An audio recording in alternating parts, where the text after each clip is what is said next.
Hello everyone, आपका स्वागत है हमारी इस चैनल पर। आज की वीडियो में मैं आपके लिए इम्पोर्टेंट क्वेश्चन लेके आई हूँ। आपको भी पता है कि मैं आपको हमेशा इम्पोर्टेंट क्वेश्चन ही कराती हूँ जो आपके एग्ज़ाम में आने के 100% चांसेस होते हैं।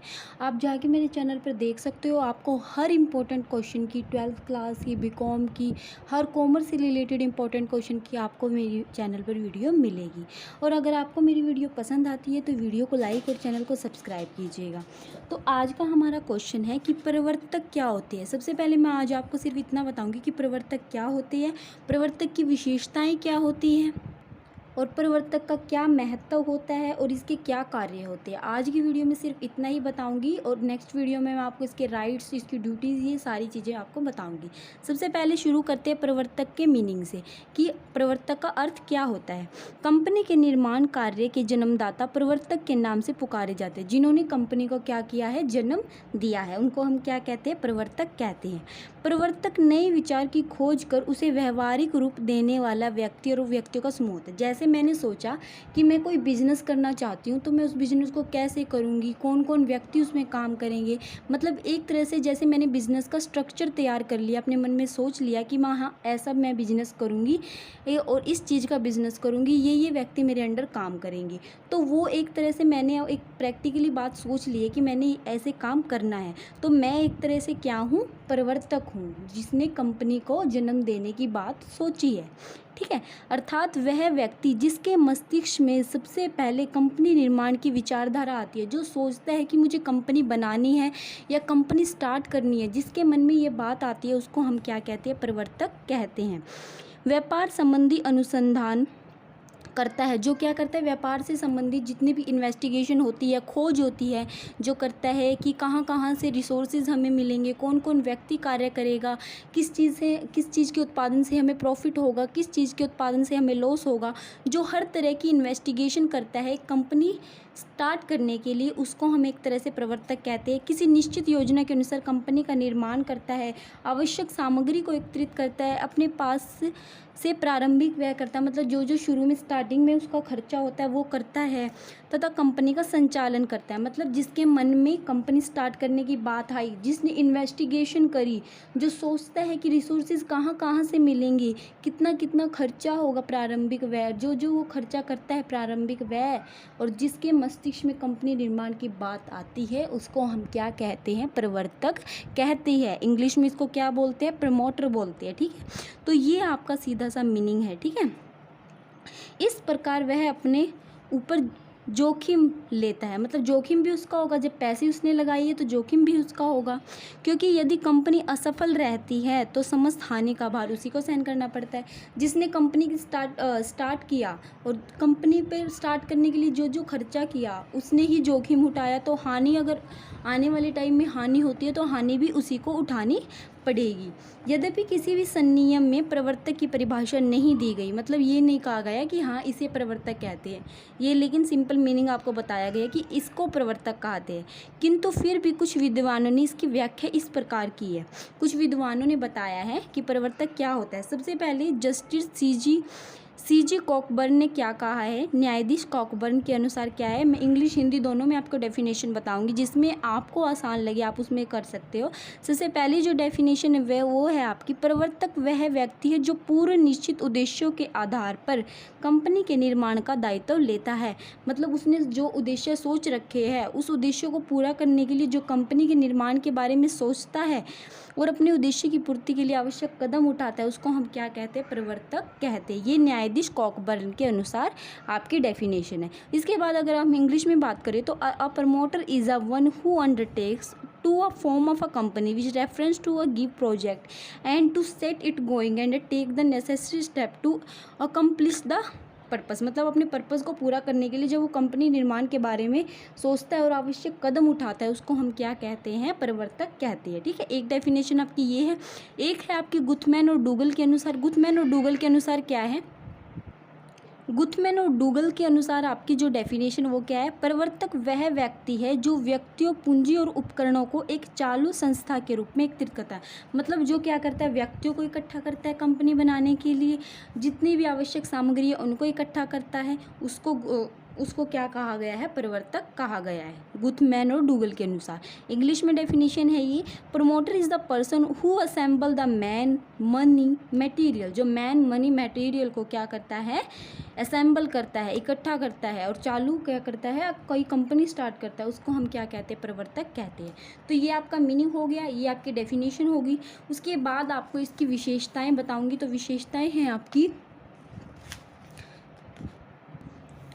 तो आपकी विशेषताएं हैं, प्रवर्तक की विशेषताएं। सबसे पहली जो आपकी विशेषता है वो क्या है, प्रवर्तक एक व्यक्ति, मतलब व्यक्ति होता है जिसके मन में, मतलब जिसके मस्तिष्क में बात आती है कि मुझे कंपनी स्टार्ट करनी है। जैसे मेरे मन में बात आई कि मुझे कंपनी स्टार्ट करनी है, तो मैं एक व्यक्ति ही हूँ ना। प्रवर्तक को एक व्यक्ति कहा गया है, लेकिन यहाँ पर व्यक्ति से तात्पर्य केवल एकाकी व्यक्ति से नहीं, एक फर्म संघ कंपनी का प्रवर्तक का कार्य कर सकती है। मतलब बहुत सारे व्यक्ति भी मिलकर कंपनी को स्टार्ट करने की बात सोच सकते हैं। एक अकेला व्यक्ति भी फर्म को स्टार्ट करने की बात सोच सकता है। मतलब व्यक्तियों का समूह जिसके मन में बात आती है कि हाँ मुझे कंपनी स्टार्ट करनी है, तो उसको हम क्या कहेंगे, यहाँ पर प्रवर्तक कहेंगे। मतलब एक व्यक्ति फर्म को भी बोल सकते हैं हम, एक व्यक्ति को भी बोल सकते हैं, ठीक है। सेकंड है, कंपनी के निर्माण का विचार उत्पन्न करता है। सेकंड क्या है, प्रवर्तक सबसे पहले क्या करता है, उसके मन में आती है कि हाँ मुझे कंपनी शुरू करनी है। प्रवर्तक सबसे पहले कंपनी के व्यवसाय के स्वरूप सोचते हैं कि क्या स्वरूप होना चाहिए, क्या स्ट्रक्चर होना चाहिए, क्या स्वभाव होना चाहिए, कौन से स्थान पर हम कंपनी सेटअप करेंगे, पूंजी आदि के संबंध में सारी बातें सोचता है। लेकिन ऐसा करते समय विचारों की व्यवहारिकता को भी ध्यान में रखा जाता है। मतलब क्या है, उसके मन में कंपनी विचार का निर्माण उत्पन्न होता है, कंपनी के विचार, मतलब कंपनी का सेटअप करने की बात उसके मन में आती है। थर्ड बात है, विचार को व्यवहारिक रूप देना। उसने सोच लिया कि हाँ भाई इतनी पूंजी लगेगी, इस स्थान पर मुझे अपनी कंपनी स्टार्ट करनी है, ये कंपनी का स्ट्रक्चर होगा, सारी बातें सोच ली। उसके बाद वो उसको क्या देता है, प्रैक्टिकली करता है उसको। केवल कंपनी के निर्माण का विचार उत्पन्न होने से ही प्रवर्तन नहीं होता। इस विचार को व्यवहारिक स्वरूप देने के लिए प्रवर्तक अपने साधन लगाने के अतिरिक्त विशेषज्ञों की सेवाओं तथा अन्य व्यक्तियों के साधनों की भी सहायता लेता है। मतलब वो क्या करता है, व्यवहारिक प्रैक्टिकली रूप उसको देने की कोशिश करता है। फोर्थ पॉइंट है आपका, प्रवर्तक का नाम नहीं कार्य महत्वपूर्ण। ये नहीं है कि सिर्फ बोल दिया भाई हाँ कंपनी सेटअप इसने की है। कोई भी व्यक्ति जो प्रवर्तक का कार्य करता है वैधानिक दृष्टि से प्रवर्तक के रूप में उत्तरदायी होता है, वह चाहे जिस नाम से संबोधित किया जाए। अर्थात प्रवर्तक का नाम नहीं, मतलब उसे अच्छे से कार्य करना चाहिए। ये नहीं है कि सिर्फ हाँ भाई प्रवर्तक है लेकिन कार्य उसको कोई और कर रहा है, उसको खुद कार्य करना चाहिए। उसका नाम नहीं, उसका काम देखा जाएगा, ठीक है। फिफ्थ पॉइंट है आपका, प्रस्तावित कंपनी में प्रवर्तक का अंशधारी होना आवश्यक नहीं है। यह आवश्यक नहीं है कि प्रवर्तक जिस कंपनी का प्रवर्तन करते हैं उसमें अंशधारी या प्रबंधक भी बने। वे अपने कार्यों के लिए कंपनी से पारिश्रमिक प्राप्त करके अलग भी हो सकते हैं। मतलब कंपनी शुरू कर ली और उसमें सैलरी भी ले सकते हैं। वो ज़रूरी नहीं है कि वो उस कंपनी में अंशधारी बने या उसके मैनेजर बने, वो सिर्फ उसमें एक सैलरी के रूप में भी काम कर सकते हैं जो कंपनी उसने स्टार्ट की है, ठीक है। जैसे मैं हूँ, मुझे अकाउंटेंट का काम करना पसंद है, तो मैं अपनी कंपनी में मतलब अकाउंटेंट का कार्य करके अपनी सैलरी ले सकती हूँ। जैसे ज़रूरी नहीं है कि मैं उसमें सैलरी लूँ, मैं खुद भी सेटअप उसको कर सकती हूँ या मैं उसका प्रबंधक भी बन सकती हूँ, लेकिन ज़रूरी नहीं है, मेरी मर्जी है मैं उसमें प्रबंधक बनना चाहूँ या ना चाहूँ, ठीक है। तो ये 5 पॉइंट आपके करैक्टरिस्टिक्स के, फीचर्स के। नेक्स्ट है आपका, इसमें ये करैक्टरिस्टिक्स है। उसके बाद आपकी इम्पोर्टेंस आती है, इम्पोर्टेंस ऑफ अ प्रमोटर। प्रवर्तक देश के आर्थिक विकास की रीढ़ की हड्डी है। देश के व्यापारिक औद्योगिक प्रगति में प्रवर्तक महत्वपूर्ण भूमिका निभाते हैं। कंपनियों के निर्माण के संबंध में प्रवर्तकों का स्थान बहुत महत्वपूर्ण है। प्रवर्तकों के द्वारा ही कंपनी की नींव रखी जाती है। प्रवर्तक नए उद्योग व्यापार की संभावना की कल्पना को अंकुरित करता है तथा उसे साकार करने का प्रयास करता है। मतलब प्रवर्तक बहुत ज़रूरी है हमारे क्या है, हमारे देश के विकास के लिए। मतलब कोई तो व्यक्ति है भाई, कोई व्यक्ति होगा जब वो कंपनी के निर्माण के बारे में सोचेगा तो इससे हमारी अर्थव्यवस्था पर भी अच्छा प्रभाव पड़ेगा। मतलब हमारे देश को क्या होगा, देश की वृद्धि होगी।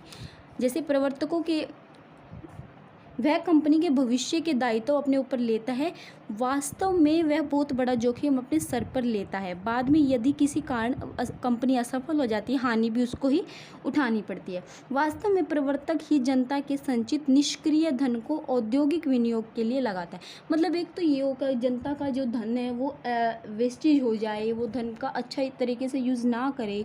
एक ऐसे कि भाई कंपनी बना दी, उस कंपनी में ही वो काम करे, कोई व्यक्ति काम करेगा, उनको भी रोज़गार मिलेगा। बहुत सारे कारण हैं जिससे क्या है, हमारे प्रवर्तक हमारे लिए इम्पोर्टेंट होते हैं, जिससे औद्योगिक विकास होता है, कुशल प्रभावी श्रमिक मिलते हैं, हमें अच्छे से अच्छा कार्य करने के लिए व्यक्ति मिलते हैं। ठीक है, तो इससे क्या होता है, देश की वृद्धि होती है। विभिन्न देशों में क्या होती है, प्रवर्तक को बहुत सी सुविधाएं प्रदान की जाती है, जिससे ये लोग व्यावसायिक संभावना का सही मूल्यांकन करते हैं। ठीक है, ये इंपॉर्टेंस है। 2-4 लाइन आप इंपॉर्टेंस की लिख दोगे। अगर आपको 4 मार्क्स में क्वेश्चन आता है तो आपको ये पॉइंट बना के लिखने हैं। अगर 1-2 मार्क्स में आता है तो आप 2-4 लाइन लिख सकते हो कि इससे औद्योगिक विकास होगा, इसमें देश का आर्थिक विकास होगा। क्योंकि जब भी कोई व्यक्ति कंपनी सेटअप करने के बारे में सोचता है तो इससे क्या होता है, उत्पादन होता है, उत्पादन होते तो मांग बढ़ती है। आप पूरा वो एक्सप्लेन कर सकते हो, जैसे आपको इकोनॉमिक्स में मैंने बता रखा है। 2-4 पॉइंट आप बता सकते हो उत्पादन से क्या क्या हमारे उस पर अर्थव्यवस्था पर प्रभाव पड़ता है। ठीक है, तो ये सारी बातें आप इसमें एक्सप्लेन कर सकते हो। उसके बाद फंक्शंस की भी बात करें तो फंक्शन ऑफ अ प्रमोटर की वो क्या क्या कार्य करता है। सबसे पहले वो क्या करता है, कंपनी के निर्माण का विचार बनाना और उसकी संभावनाओं को देखना। मतलब वो सोचता है कि कंपनी कैसे बनानी है और कितना संभव हो सकता है, कि कैसी संभावना है कि हमारी कंपनी क्या आगे ग्रो करेगी या ना करेगी। ठीक है, सेकंड पॉइंट क्या है, कंपनी को आरंभ करने से पहले की समस्याओं, जैसे किस स्थान पर कंपनी होनी चाहिए, कच्चा माल कहाँ से आएगा, कितनी पूंजी लगेगी, किन किन व्यक्तियों द्वारा कार्य किया जाएगा, ये सारी समस्त बातें जो सोचता है वो कार्य भी कौन करता है, प्रवर्तक ही करता है। ठीक है, थर्ड क्या काम करता है वो, यदि कंपनी का निर्माण किसी विद्यमान व्यापार को खरीद करना है तो विक्रेताओं के साथ ठहराव करना। जैसे ये सोचा कि भाई कोई कंपनी है पहले से विद्यमान है, उसको खरीद लिया मैंने और उसी कंपनी को मैं अब मैं चलाऊंगी। ठीक है, किसी की कंपनी थी, उस कंपनी को ही मैंने खरीद लिया और उस कंपनी को अब मैं चलाऊंगी, तो उसके साथ वो एग्रीमेंट करेगा। ठीक है, एग्रीमेंट करने का कार्य भी कौन करेगा, प्रवर्तक ही करेगा। फोर्थ पॉइंट है, प्रथम संचालकों के रूप में कार्य करने वाले व्यक्तियों का चुनाव करना तथा उनकी सहमति प्रदान करना। मतलब जो डायरेक्टर है, जो काम करने वाले हैं, उनके साथ भी क्या करना है, उसको एग्रीमेंट करना है। फिफ्थ है, कंपनी का नाम, कंपनी का क्या नाम रखना है, कंपनी का उद्देश्य क्या है और कंपनी में कितनी पूंजी लगनी है, इसका भी निर्धारण कौन करेगा, प्रवर्तक करेगा। सिक्स्थ है, कंपनी के लिए बैंकर्स, अंशेकक, दलाल एवं वैधानिक सलाहकार आदि चुनना, कि कंपनी का ऑडिटर कौन होगा, बैंकर्स कौन होंगे और दलाल कौन होगा, ये सारी चीज़ें कौन चुनेगा, प्रवर्तक चुनेगा। ठीक है, सेवन्थ पॉइंट है, पार्षद सीमा नियम, पार्षद अंतर नियम एवं प्रविवरण तैयार करना, ये बहुत ज़रूरी होता है हर कंपनी के लिए। एट्थ है, कंपनी के रजिस्ट्रेशन के समय उपस्थित होना, जिस टाइम कंपनी का हम रजिस्ट्रेशन कराते हैं उस टाइम प्रवर्तक का होना बहुत ज़रूरी होता है। नाइन्थ है, संपत्ति विक्रेता, अभिगोपक तथा प्रबंधक, अभिकर्ता इत्यादि के साथ प्रारंभिक अनुबंध करना। ठीक है, प्रारंभिक अनुबंध भी कौन करेगा, प्रवर्तक करेगा।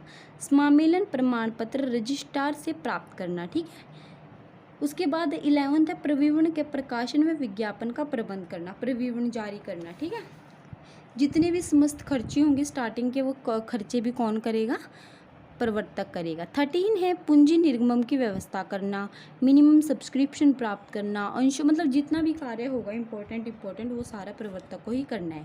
कंपनी के कार्यालय का उचित प्रबंध करना, व्यापार आरंभ करने का प्रमाण पत्र प्राप्त करना, तो ये सारा कार्य आपका कौन करेगा, प्रवर्तक करेगा।